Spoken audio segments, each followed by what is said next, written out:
ফজরের 2 রাকাত সুন্নত এ পুরো দুনিয়া আর দুনিয়াতে যা কিছু আছে সব কিছুর চাইতে উত্তম।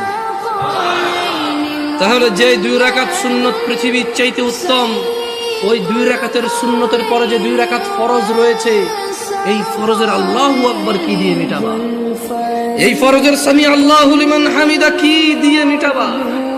কত টাকার মালিক হয়েছে তুমি নামাজের কাফারা দিবা?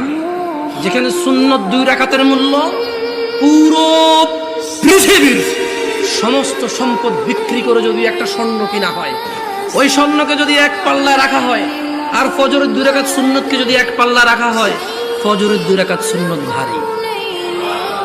ওই সুন্নত এত ভারী হলে ওই ফজরের নামাজের ফরজ যেটা তুমি ঘুমের মধ্যে কাটিয়ে দাও, ওই 2 রাকাত ফরজের আল্লাহু আকবার সামি আল্লাহু লিমান হামিদা আত-তাহিয়াতু সুবহান রাব্বিয়াল আযীম সুবহান রাব্বিয়াল আলা কি দিয়ে কিনবা? তুমি কি কয় টাকার মালিক হয়েছে যে 2 রাকাত সুন্নতই পুরো পৃথিবীর চাইতে উত্তম?